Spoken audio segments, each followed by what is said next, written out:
Welcome to the Enlighten Up podcast, where I am going to take you into a deep exploration of what it means to exist in this current reality.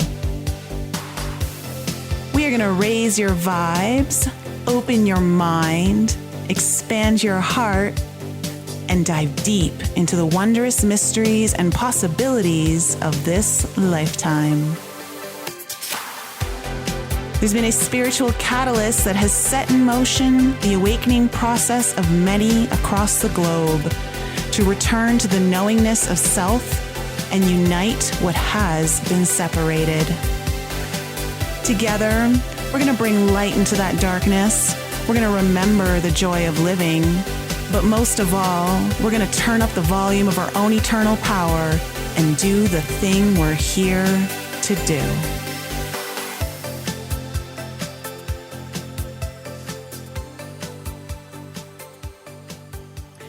Hello, everyone. Welcome back to the Enlighten Up podcast. Today, I have the honor of introducing you to a brand new guest who is going to light up your world and what it means to have a purpose you can truly align with and stand for.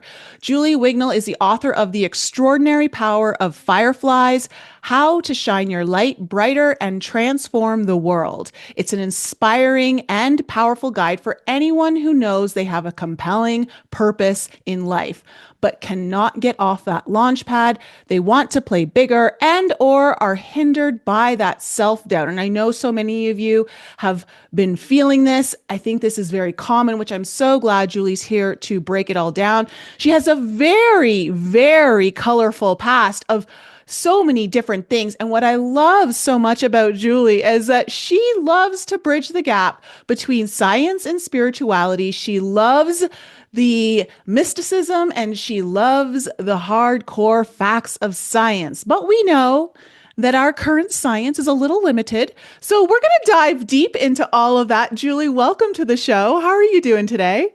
So much for having me. I'm really looking forward to this. Oh my goodness. Okay. So, you have a very interesting past. And what I love about your story is that it is all over the place.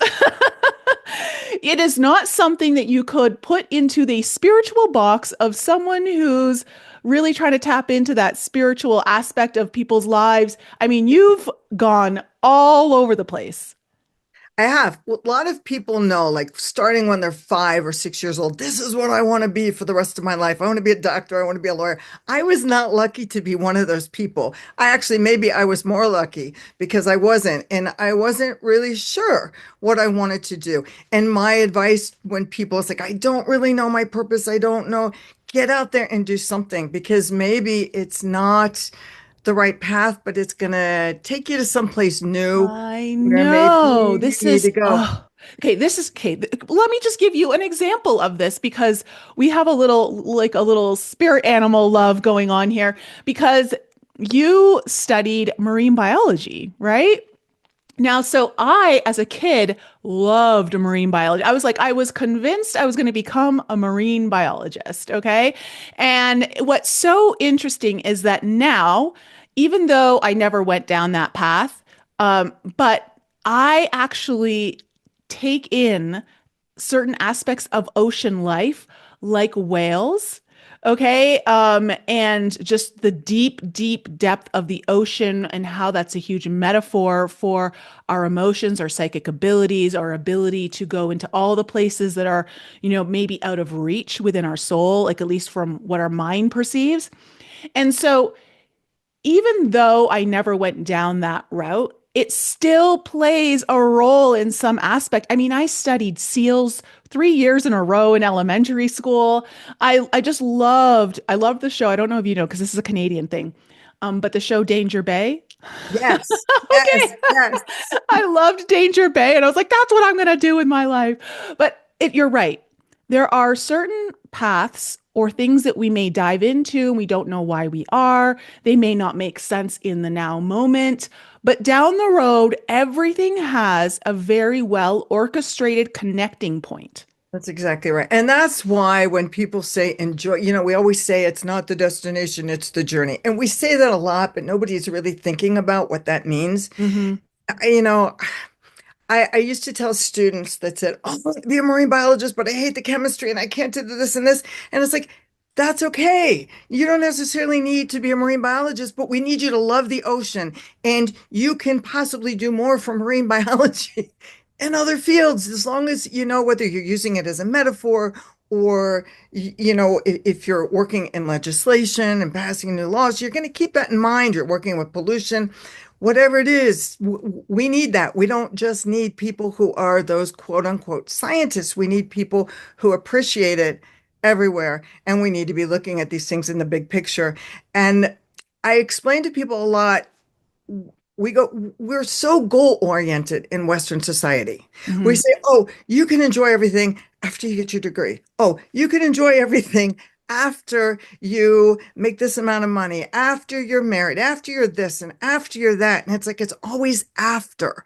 And the truth is, when we all reach those goals that we have, we reach that top of the mountain in whatever way we did, what's the first thing we do? We don't just sit there and say, oh, I'm just going to lap in this for the next 10 years. We look around, we go, oh, there's another mountain.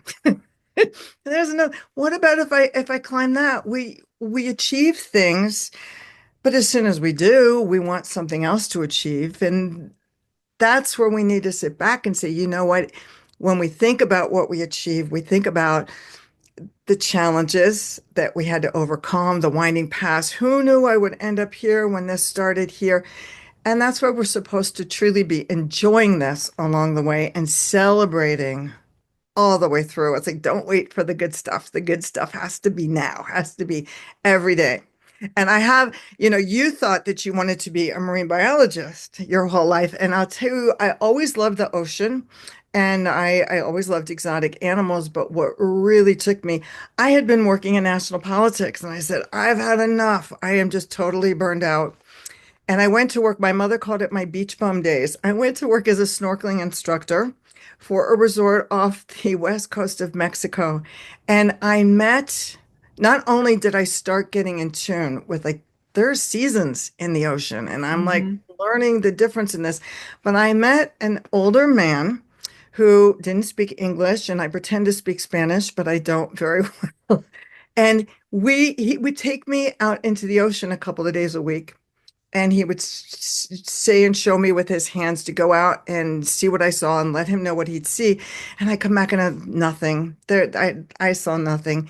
And he would go out and he was what they call a shark caller. It was my first introduction to that.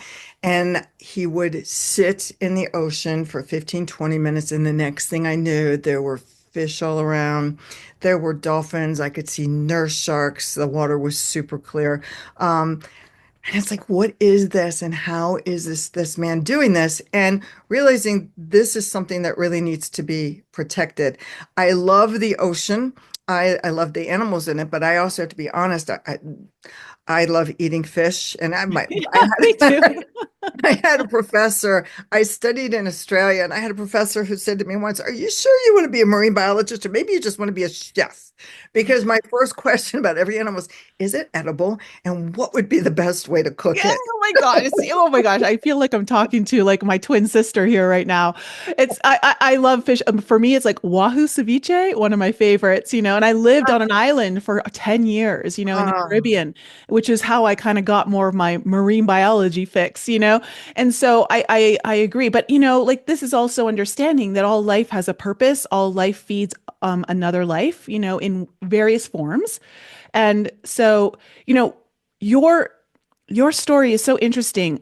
Before like we go deeper into it, because like the fact that you were in politics and all like like that this is just so interesting. I got to ask you first before we go anywhere. Where's your midheaven? Do you know where your midheaven is in your? I do, and I should know. Is it Pisces? Well, I have big Pisces, Pisces, Pisces, Pisces. Okay. I have Leo and I have Scorpio. So those are two big water signs. And I'll tell you, I was once encouraged to go see a psychic who was reading things in terms of different lives. And I thought I was going to have to call an ambulance. He was like, I can't breathe. And I feel like I'm drowning and I feel like I'm underwater and I'm smelling these horrible smells. And I'm like, what am I doing to this poor man? And I stepped out of the room and I said, I'm going to come back and we're just going to like clear this air here. And he said, oh my gosh. He said, I finally figured it out. Do you work with exotic animals? Because man, I'm smelling stuff that I don't think I should be smelling. And I'm not really good with swimming or the water. And I just feel every time I'm around you like I'm drowning. You must be. And it's like, yeah, working in with the ocean. And yeah. So Oh, wow. Wow. Yeah, because it's like the politics, it's very Pisces energy, right? yeah. Yeah. Obviously marine biology, like I mean that's the Pisces energy there as well. Yeah. But also like the deep spirituality and the visionary of you of like being able to like go beyond like the here and now, like really bridging that gap between science and mysticism is very much Pisces energy as well. Yeah. So, Yes, um and to me, that's the true science, we call it science. Science kind of has a bad rap, but it's about exploration and discovery and mhm. growth. Yeah. And you can't be interested in just the math and the formulas because guess what? When we start delving into the deeper sciences of quantum physics, the formulas don't work. And it's really easy to say, oh, this is crazy in terms of astrology, in terms of psychics, mysticism, and mediums until you start working with it. And you have to admit, or anybody who's open enough to that, that there is something that's bigger. There's something that's happening. Yeah. Coming from a very stringent zoo and aquarium background, I had the opportunity to work with Siegfried and Roy. And it's like, oh my gosh, these are entertainers. This is horrible. We shouldn't be doing this. And Roy was actually the person who worked with the animals. And I watched this man do everything that I had ever been taught you are not supposed to do. And I watched tigers respond to him, where they would give birth and he would sit next to them when they were giving birth. It's like, this is a tiger, this is a female, that she's not real happy with anybody. Why are you doing this? And I watched as the females would take the new cubs and actually sit them in his lap. It's like you can't deny there's connections there that just because we can't explain them and we don't understand them doesn't mean that they're not there.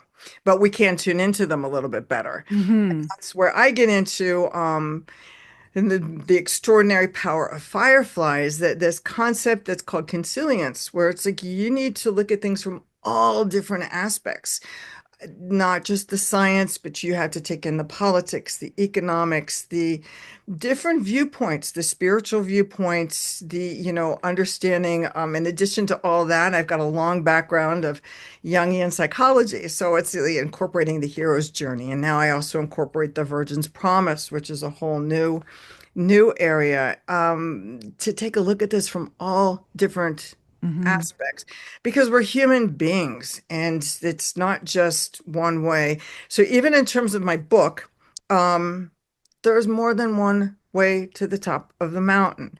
And I had found there are too many people who say, and this was my frustration, it's like writing a diet book saying, you have to follow my diet. This is the only way you're going to lose weight, or this is the only way to gain strength. This is the only way to make money. And it's like, wait a minute. One of the things that I've learned from being unconventional for so many years is that most people, when you hit a certain level, you go, what's your story behind how you got there?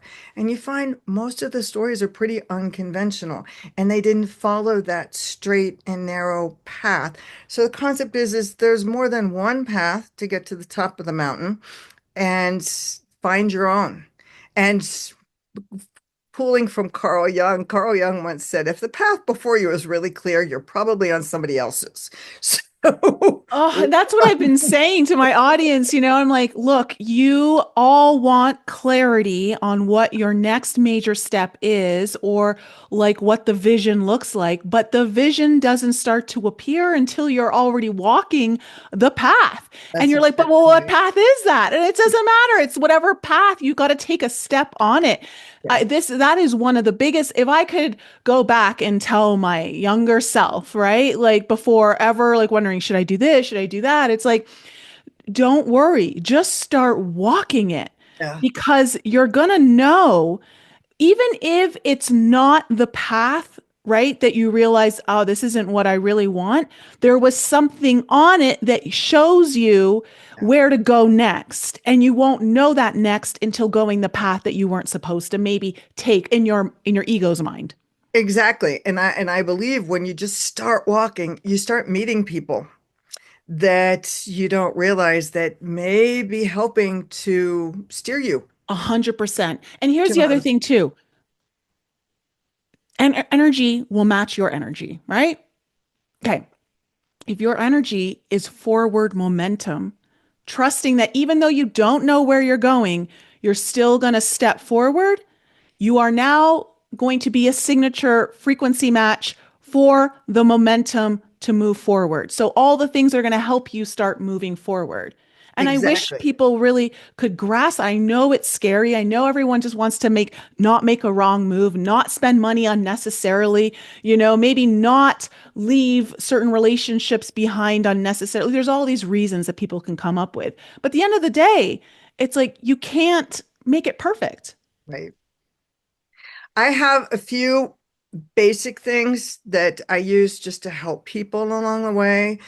Sometimes you go, I think this is my purpose. I'm not sure. And even if you don't have that clarity, that's okay. I encourage people the next thing, and if you look at the world around you, I think this is needed more today than ever before, is what is your code of values? Hmm. How are you in that? How, in terms of how it's going to work, isn't important, but how you as a human being are going to maneuver on that. What is your code of values? Do you stand for ethics and honesty, integrity, whatever these are? And I actually have a list of these in a free download on my website to say, what are your code of values? Because that's going to determine a lot of the choices that you're going to make. When someone comes in and they say, oh, I've got this special deal for you, it's a little bit under the table. If that's not part of your code of values, you're not going to get yourself into that hot water where 6 months later you go, what was I thinking? Why did I do this?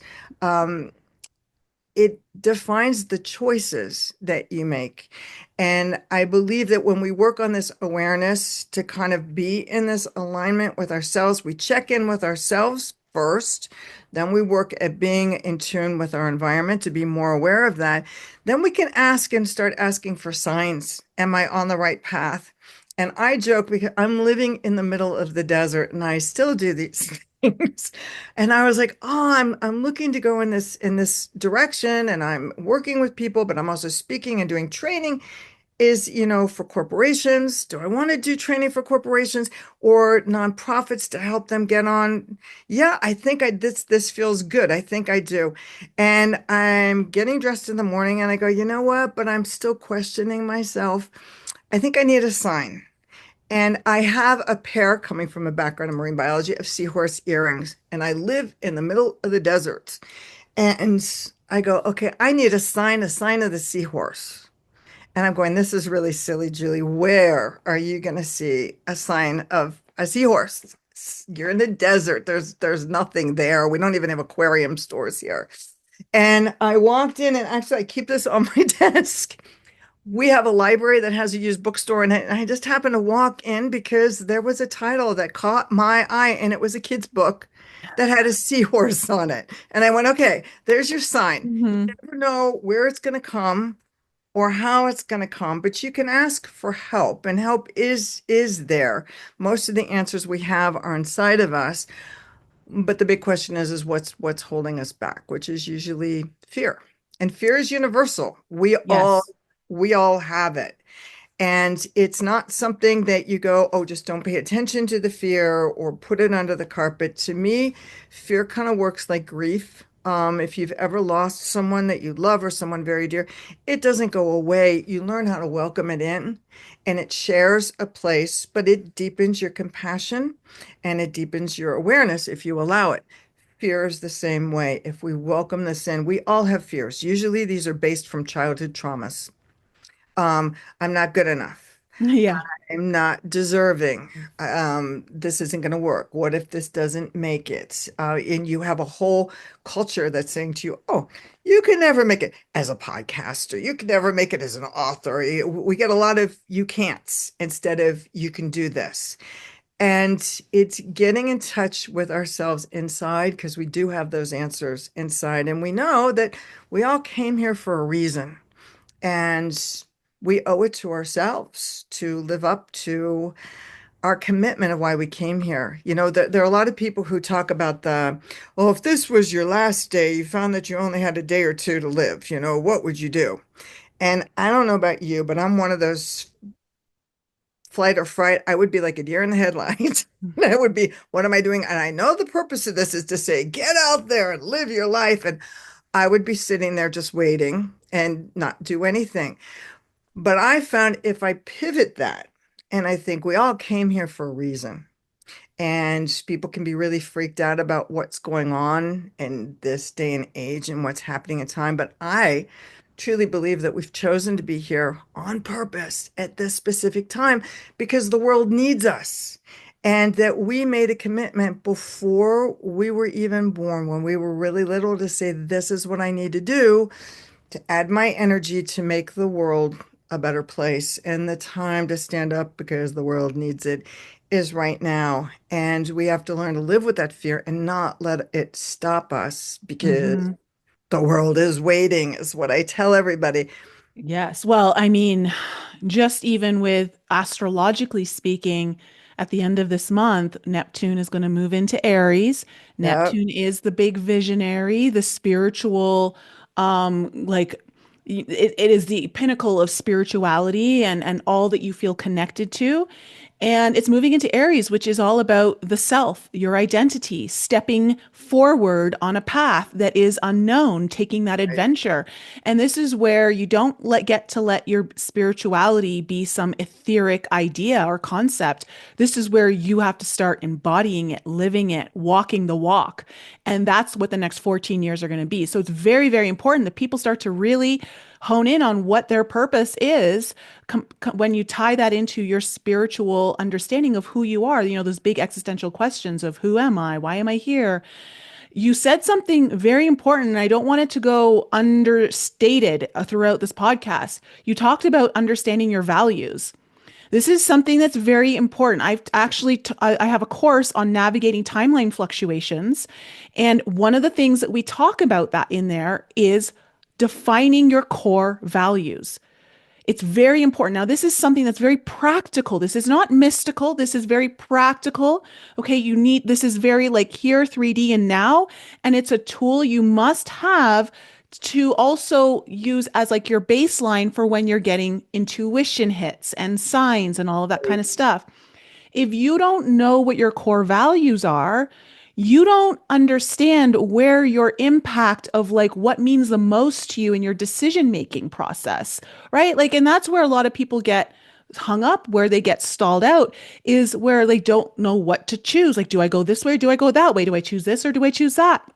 It could be I choose this and that. You just don't know, but you have to understand what your core values are so that you know how to make your best decisions. right. And just like you said, we're like lighthouses. And when we vibrate at a certain energy, we attract other people that vibrate at that energy. And knowing your core values and working on them and acting through them not only builds up trust from the people that you want to reach, but it also attracts other people that share those same core values. Mm-hmm, mm-hmm. And So important. It helps you like because your environment is just as important as, how much you're nurturing yourself, right? And so everyone's like, is it nurture versus nature, And it's like, it's both.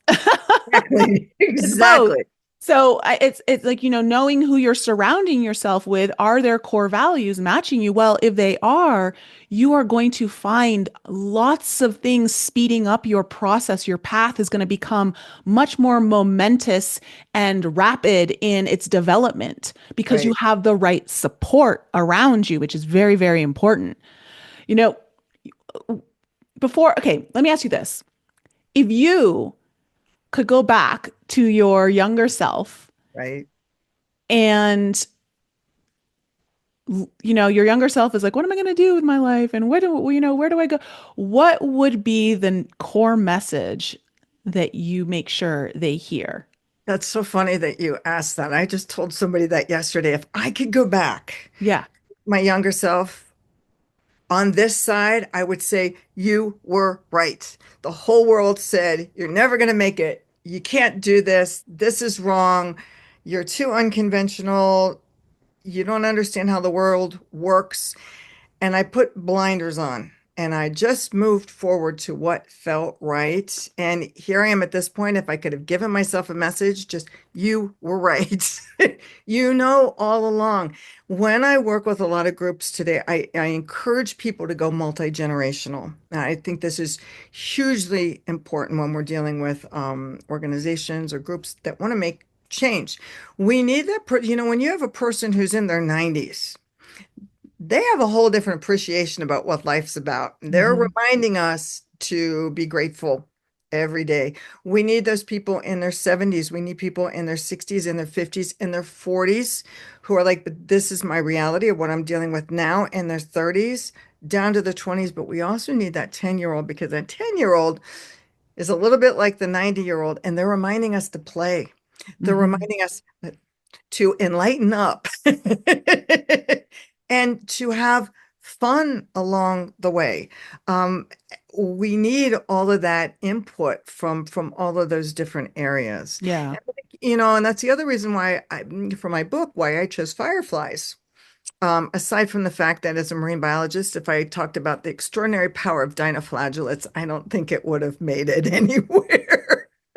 But fireflies, anyone who's ever seen a firefly, they're magical. Hmm. And they remind us of the magic not only around us, you can't not believe in miracles when you really look around at nature and what takes place. And here's this tiny little firefly and what it can do. And it lights up and it doesn't light up, it doesn't ask someone for permission. We need to stop waiting and asking for, is it okay if I shine brighter? Is it okay if I do this? They don't ask permission. They light up because they can, and Hmm. they're magical. And they remind us of the magic that we have inside of ourselves, each of us. And I use fireflies as a metaphor, not only because they don't ask for permission to shine, but think about it. There are over 2,000 species of fireflies, and they shine in a variety of colors. They're in yellow, they're in green, they're in blue, which is amazing to see, and orange, and a little bit of red. Well, that's 2,000 species. This is a family that accepts a whole lot of diversity and embraces it. What a great what a great concept. We don't all have to be on the same, we all have to do this together. We each need to be following our own star. And if you think you can't make a difference, think about the power of that one tiny little beetle that can shine in a backyard or across a field and what that does and what that makes to you. And I'll tell you, really exciting. Bigger than that, there are two places that I know of so far in the world, and we're still looking to learn others. One is in the Smoky Mountains, in Tennessee, and the other is in Malaysia, where we have what we call synchronous fireflies. So we talk about the power of one person and the impact that we can have, even if it's just on the people around us. And then the synchronous fireflies, they come out later at night when it's the darkest. And I'm talking about a time where you can't really see the tips of your fingers, and the entire forest lights up. It's enchantment times 10. We begin with like little blue ghost fireflies along the floor of the forest that look like little landing strips, and these giant groups of fireflies in the hundreds will blink their lights, and another group will come and blink back. And there are different groups all over the place. And the entire forest sparkles. In Malaysia, a lot of times people take a boat down a river where the trees are just, they look like Christmas trees lit up, with just fireflies going back and Oh. forth. So you think about the power that we each have on our own, Hmm. and then multiply that when we're all shining together and we make things even brighter. And back to when you talk about that code of values, it becomes so, so very important when I look at what's going on in the world today. And there are a lot of things that people see very upsetting, but I have a concept within the extraordinary power of fireflies that if we all do what we know we're here to do, and we begin stepping out on those paths, we begin connecting with each other, we begin creating communities of everybody who's doing different things. And I have a concept called, it's not my concept, it's called quantum physics, rising in the spirits between, in the spaces between.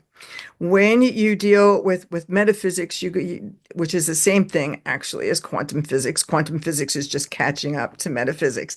But if you take those subatoms and make them subatoms and subatoms and down to the bottom, what's in between there? And we tend to think it's dead, empty space.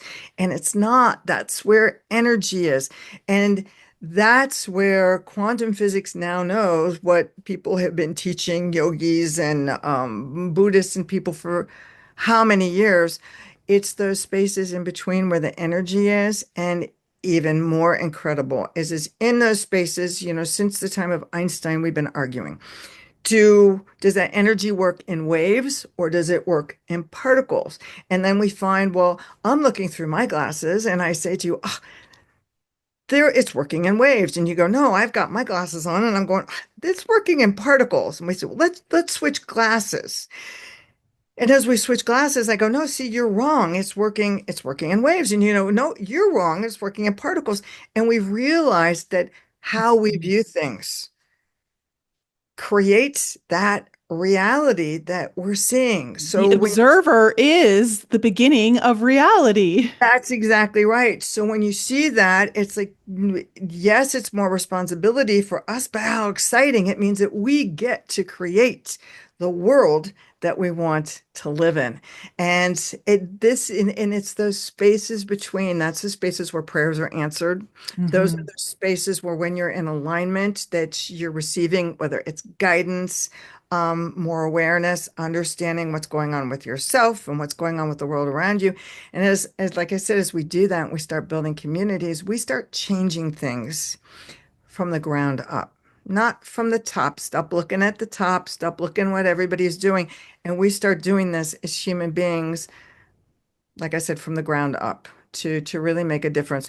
I actually define a firefly of the humankind as someone who sees beyond what is in their reality, and they take action and they take steps to create a better reality for all of us. And each person impacts the world for the better in a unique way, not the same. Let me tell you what I've seen in the spaces. Because the more I've opened up my in psychic gifts, the more, and that has come through a process of surrender, a process of deep healing, and a process of truly allowing my mind to be open in ways that where I thought like I was locked in, right? You really got to keep your mind flexible. So I see numbers. I see codes. I see symbols. I see sacred geometry. And it's all of it. It's not just one or the other. It's all in there. It's all in there waiting for you to interact with it. Right. And as soon as you start interacting with it in a way that is not passive, but intentional, your entire reality starts to morph and shift rapidly. Yeah. I wish, you know, in some ways, it could be very overstimulating to be able to like constantly see all of that in the field every day, every moment, like it could get very overstimulating. But if we had this ability, which I'm sure we do, but I'm just saying from maybe like if we had like some sort of technology that connects to the skin suit that allows us to just push a button, and all of a sudden like the entire field is lit up and is no longer invisible, but visible, right? Wow. To be able to see it and how like when you like move your hand and you observe and you move something over here and you move something over there and it's how it shifts your whole energy field and how your mind starts to see something differently and how maybe someone's drawn to you and like starts to speak to you randomly, like all of those things are so magical and yet scientific. Yes, but it also not only shifts you on the inside, it changes your world and it changes how you see other people. And that's where, in addition to the science and metaphysics, now we've got psychology. And here's our Jungian psychology that we all carry childhood trauma. I mean, what happens? We start as kids and we believe and we know that we can do anything and that we can create anything. And all of a sudden, we start having what they call enculturation. They go, isn't it amazing how when you're young and in school, you have teachers who tell you, oh, you can grow up to be anything you want to be. By the time you become a teenager, that kind of changes and they start saying, well, you need to start thinking about financial responsibility or taking care of yourself or family. And is that really going to go someplace? Which brings in fear. We all carry some form of childhood trauma, whether there were things that happened within families, dysfunction, to even if you had something that sounds like it was pretty perfect, we've lost pets, we've lost friends, we've dealt with moving, no matter what it is on what level, it's childhood trauma. And add to that, then enculturation of really, should you be doing that? We stop and we freeze and we question ourselves and we start believing in everything that we hear. And we spend our adult years trying to figure out that childhood trauma to recover from it and to heal. And we're in a constant state of healing. But when you start playing in those areas that you're talking about, and those spaces between, you start seeing things differently and you start seeing, I grew up in a dysfunctional family and I realized today I can laugh about it and go, because now look what it did for me. I can recognize dysfunction all over the place. I mean, with every piece of any kind of childhood trauma, there is sadness and grief, but there is also a depth of understanding, and there are gifts if we Mhm. simply will just welcome them in. And if we begin looking at that, that's part of we begin to shift our consciousness, we begin to shift how we see other people, how we see the world around us. And we take those steps. What do they say? The butterfly emerges from its cocoon just because it can't stand that claustrophobia anymore. It needs to break out. When we start getting in touch with all that, we start moving forward and we do put those blinders on because we get in touch with that inner need that is so overwhelming and strong that says, this is this is my gift. This is what I have to bring to the world, and I need to express it. Hmm. Well, and also the reason why the butterfly struggles so much to break free of its own cocoon, almost to the point of killing itself. Yeah, Literally, the butterfly will almost kill itself trying to break free, is because if it doesn't struggle hard enough, its wings will never be able to fly.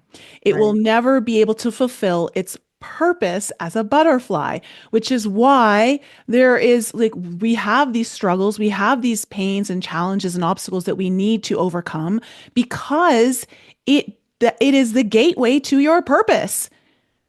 It adds depth. I've actually done an exercise with people where I say, if your dreams are on the other side of this door, imagine for a minute a door. But to get through that door, you have to sacrifice something.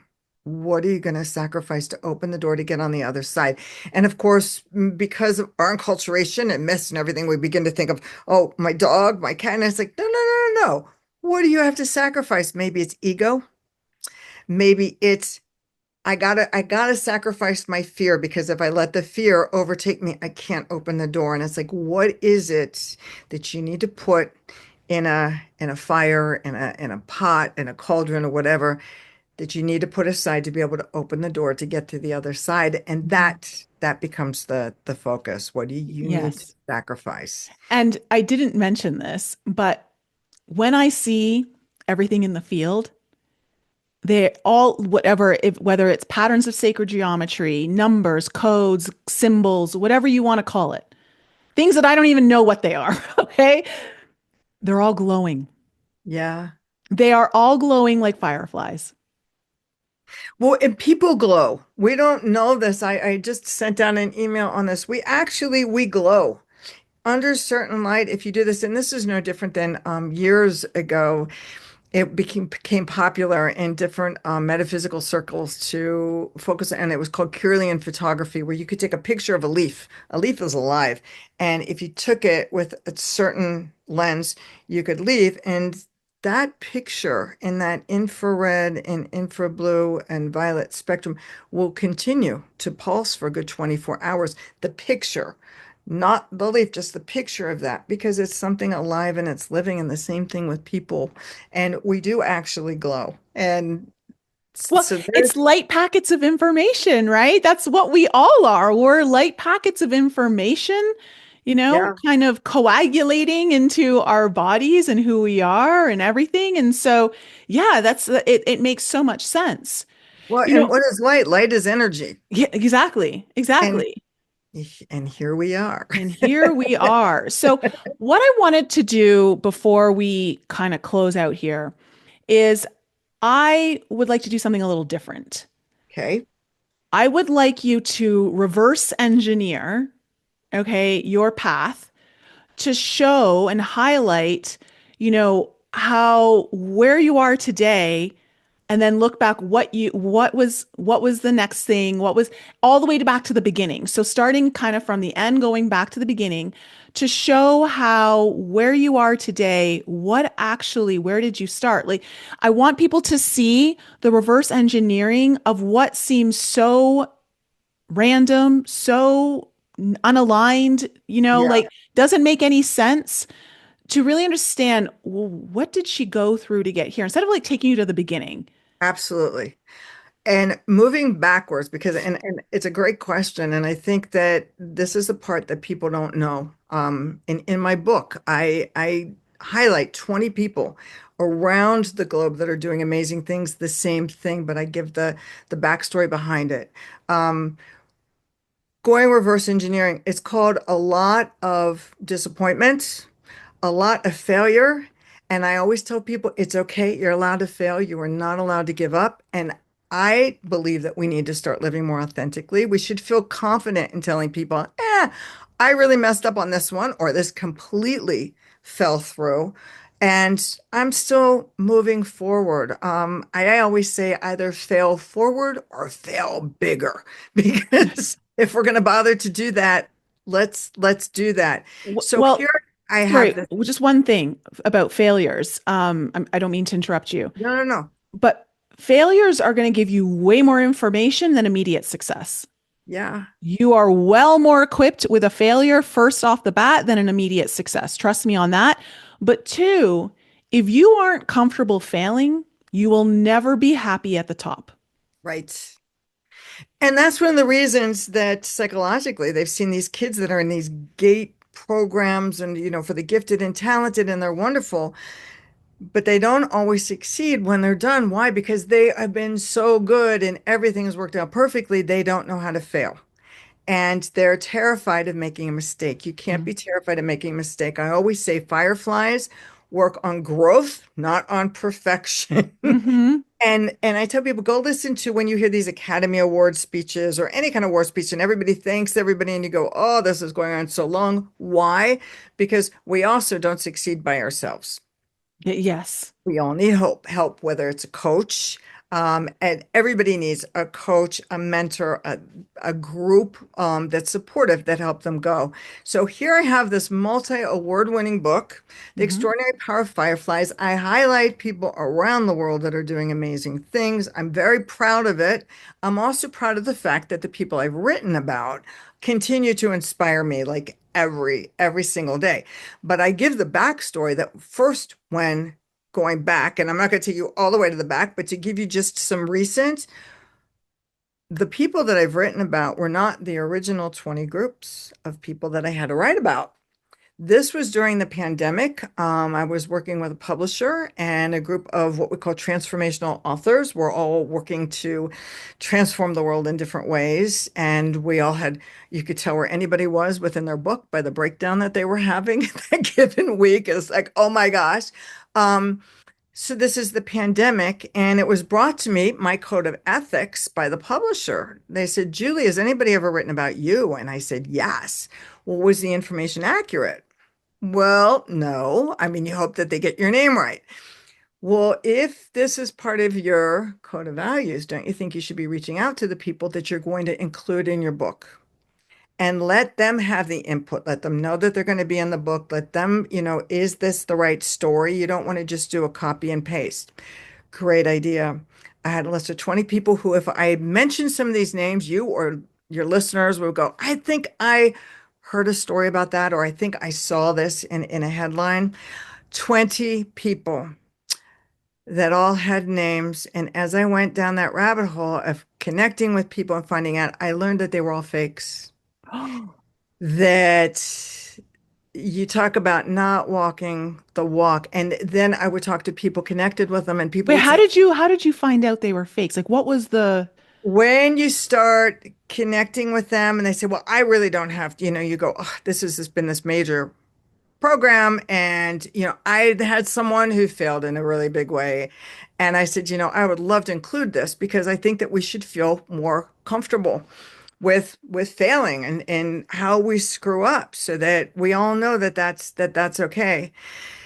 And it was like, yes, I admitted that once to my staff and I had a thing, but I can't go public with this. And this is a very, very well respected figure. I can't do that because I'm afraid of what it would do for my reputation. And Mm. it was like, okay, so I'll replace that and write about my own screw-ups. People who, and then people who to get to those people, I'm trying to reach this person because I've written about them. I'd like to include their story. I think this is fabulous. And people go, oh my gosh, this person is the biggest jerk you've ever met. And let me give you a list of things that they've done. And I'd go, well, wait a minute, before I really even contact this person, I should get some more feedback of what's going on. And so that I know when I talk to them is, which way this goes. And you talk to someone and it was like, oh my gosh, this was horrible. And you talk about a meltdown. It's the pandemic and I can't go anyplace. And I think that there's nobody in the world that's doing anything inspiring that I can write about. And my publisher, which again is why you need a coach, said, you know what? Take a couple of weeks off and go start from the beginning and dig deeper. And that's exactly what I did. And interestingly enough, I can't tell you how I found half of the people that I found. People would go, was it, I don't know, things just appeared. You take that step and you Hmm. get really focused on and that clarity. I need people that they don't have to have made the headlines, whatever. I need to find them and I need to know they're doing amazing things. And somehow they all turned up. And like true fireflies, they continue to grow today and they're all doing like amazing things. They're in all different age categories, but I have a 78-year-old that I wrote about that stopped speaking for 17 years, that started an organization called Planet Walker. And as the book was coming out, he said to me, Julie, you're not going to be able to reach me very much. He's 78 years old. He said, I'm flying to South Africa right now and I'm walking to Kenya.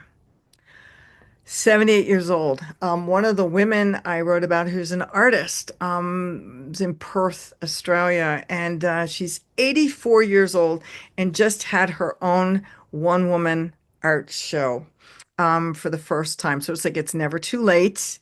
It's everybody's doing everything, but all of these people work across generations with everybody, which is really beautiful. But let me even work backwards. My book launch was to be done in conjunction with our library district. It was going to be done as a fundraiser for them. I have actually, and it's sitting behind me, a miniature version of an exhibit that I designed to go with and accompany the book to encourage and inspire people everywhere. And they said, no, we'd like to showcase this and we'd like to do this. It's a fundraiser for the library. This is terrific. And they waited until a month before the book was to be released. And they said, you know what? We kind of changed our mind because we like what you've got, but we think you could be paying us about $3,000 a day for to do the exhibit. And we think that if you give us like $2,500 to rent the room for the fundraiser, and then we'll take the money too, that this would be in our best interest. And it was like, holy cow. Mm. Totally devastated. again, I was working with a marketing coach in the UK, and she said, okay, so this fell through, but you should be thinking bigger. You're dealing with people from all over the world, and this should be something that's worldwide. And there have been a lot of pitfalls that have happened along the lines there. But where did it lead me? I'm now actually looking at doing this in a augmented reality format through the internet to be able to reach anybody that wants to be with it. But even in terms of this book, I actually had another book that I spent many years on that brought me to my publisher and coach. And it wasn't until I was sitting there in a publishing workshop with her that I went, my first book, and it's there and it will be published one of these days next. And it's on education. And I realized, oh my gosh, I'm not ready to do this book yet. I have something else to say. So I put the whole thing on hold, but it wasn't without that falling back, I was able to fail forward a little bit and go, okay, yes, I've got to start from the beginning again. But now I am really clear that I want this book first. The other book can always be on hold and I can always release it anytime that I want. But this needs to be first because I think this is the message that people need to hear more than anything. People need to know that it's time to shine brighter. Such a And oh, sorry. And but there are times when people will say, but I had someone say to me just a couple weeks ago, but your light is so big. Don't you think you need to contain it a little bit? And for those people, I say, let's hand out sunglasses and say, I'm sorry for you that my light is too bright, but here's some sunglasses. yeah. I'm not going to contain it, but if you need those sunglasses, you can and just Your start. need for dimness is not my problem. Exactly. Exactly. Oh my goodness. I've You got know, my own demons. Those aren't them. yeah, exactly. So these are great examples of how where you got did not start where most people think it would have started, like there were things that you had to do first.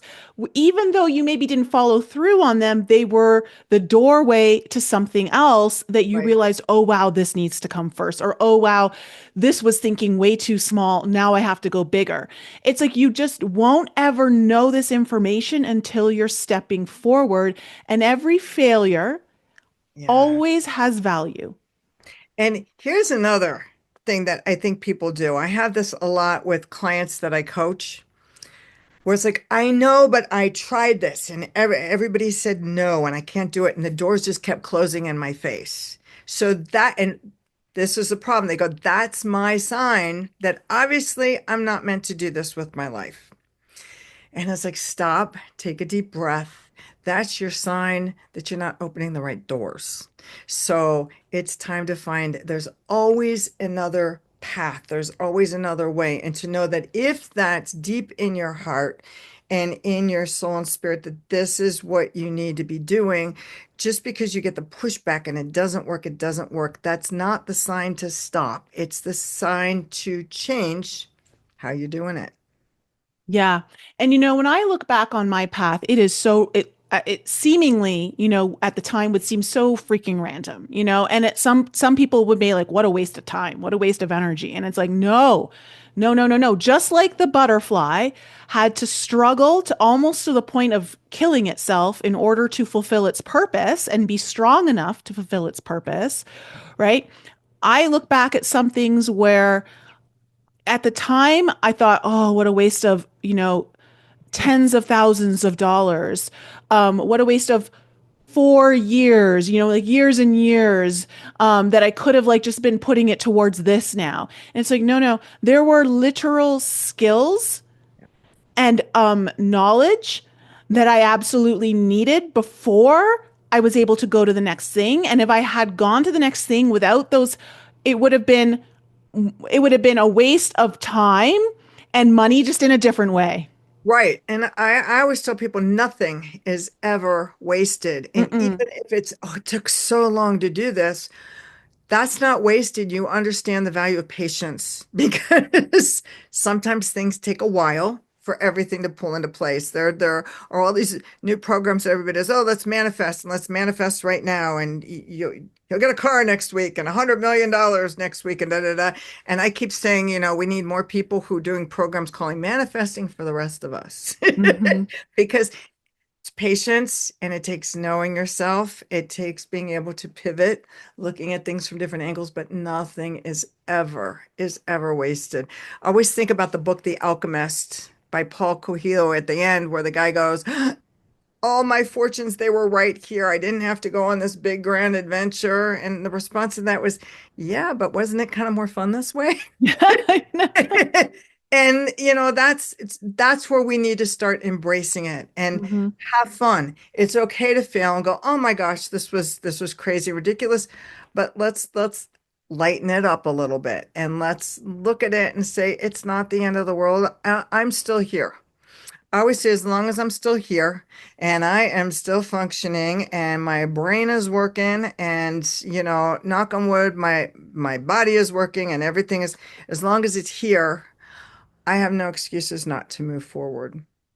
Mm, exactly. It's such a powerful concept of understanding that what you are meant to do Yeah. requires a certain level of strength, fortitude, energy, persistence, resilience, and all of those things are obtained along a path you don't likely understand. Right, right. And I think it's important to remember that sometimes, what you're meant to do may impact hundreds and thousands, but there are times in our lives where maybe what we're doing impact just the people around us. And that's important too. Hmm. There's a saying that follow what makes you happy. Don't think about what the world needs, think about what really makes you happy, because what the world needs his people to be happy. And what the world needs is for us to shine brighter. Yes, yes. And even I look like today, literally today, some of the things that I am now working on, working towards 5 years ago, 2 years ago, even, I had no idea that it was even possible. Like my mind wasn't even thinking this way. Right. But the only way my mind is able to think this way is because of everything that I pushed through, worked through, challenged myself on, said, okay, I have no idea how this is. And I'm telling you, there have been moments where it's so frustrating, so like hair pulling, like to the point of like, why, but now that I'm here, I'm like, oh, okay, now I understand. Yeah.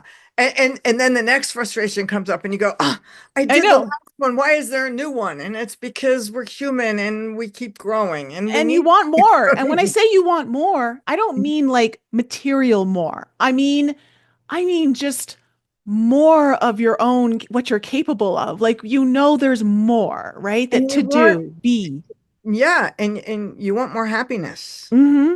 And I find this really fascinating. I had the opportunity to work with a group of boys that were 15, 16 years old. These were troubled teenagers. They had gotten into all kinds of trouble and they were sent away to the school so that they could get therapy and figure their lives out.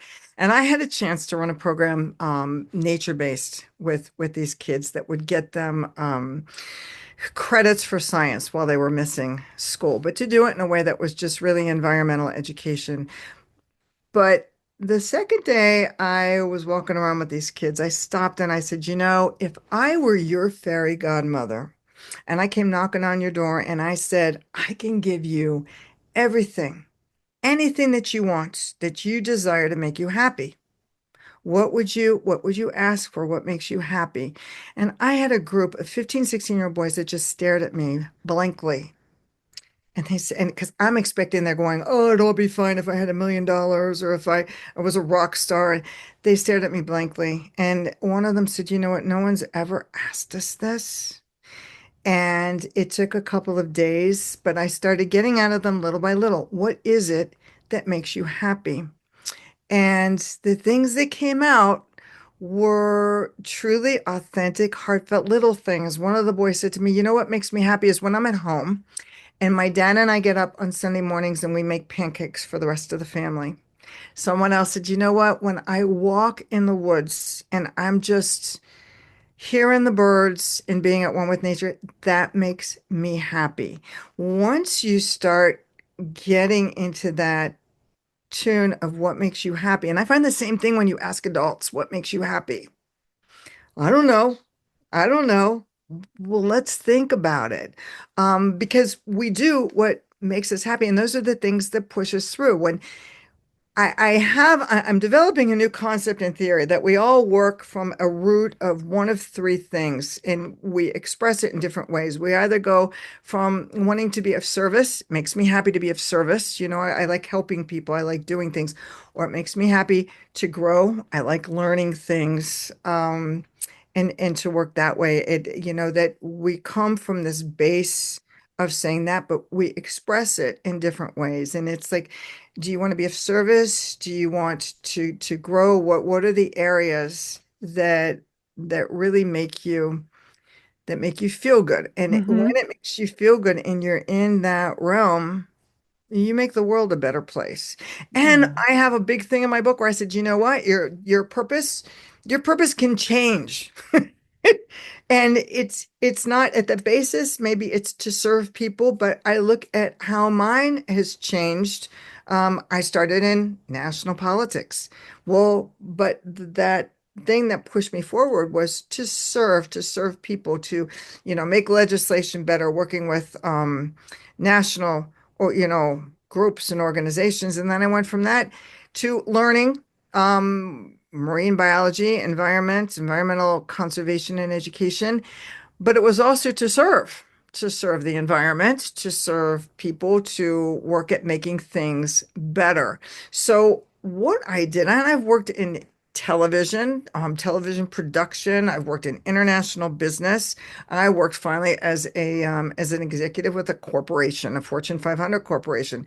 But each time it was to really to serve my fellow humans, and to work at making the world a better place, especially with a big emphasis on the environment. So all of those different areas that I worked in, that deep down concept didn't change. It was just presented in different ways. So Yeah. I Well, was you are surprised. also serving from your joy. Yes, and that's that concept. When we find our joy, we're helping Mm. everybody. Yeah. And Yeah. and you're allowed to change, you're allowed to grow. That's kind of the concept of being a Yeah. person. It's like when kids Absolutely. I mean, I started grow. off as a massage therapist, and I was really freaking good at it. And to the point where I literally had people flying to the island that I was on just to get massages. Okay. And I promise you it wasn't those kind of massages. Think about how important that was to what you do today. Yeah, well, it not only was it a major stepping stone, but it's not what I was destined to become. It was part of the journey. It Right. was I don't even know if you want to call it a resting station or what it was, but it was one point on the journey. Yeah. And even like today, one of the things like I what I love is that people need to stay so authentic to them. Don't worry about whatever box you think it looks like. Just Right. always stay authentic to you. This is why I play poker.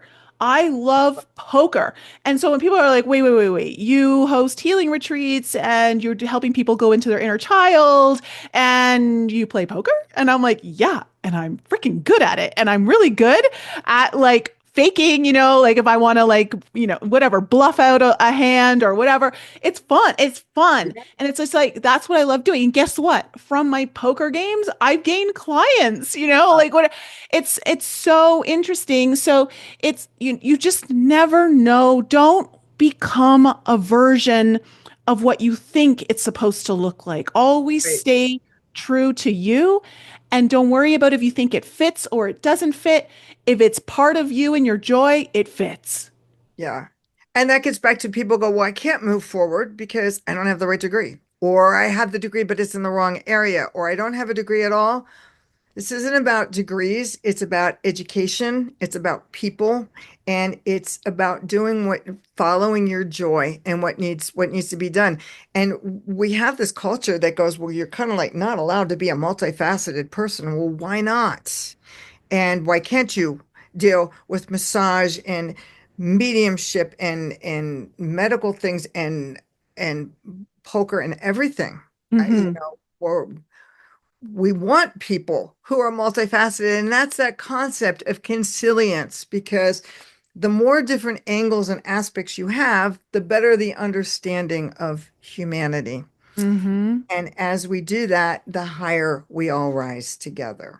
Exactly. Well, Julie, please tell my audience where I know you've got a free download or gift or something that I they can. do. I Where, on my website, which is at just extraordinaryfireflies.com, because I believe every person is a firefly and every person is extraordinary. Extraordinaryfireflies.com. There is a free download called Flying Lessons for Fireflies. Within my book, there are exercises at the end of each chapter, but even without the book, these are 5 basic exercises, things to think about to get you moving forward on your path today. It signs you up for an email list that doesn't sell anything. It's not pushing anything. It simply provides a piece of encouragement and inspiration once a week. oh, I love that. I think And everybody needs that yeah, yeah. encouragement. And so grab her book, everyone. Grab it because this is so important to understand when it comes to your purpose. Any kind of information that's going to help you expand the way you approach discovering your purpose and knowing that the path is so undefined. It's meant to be that way.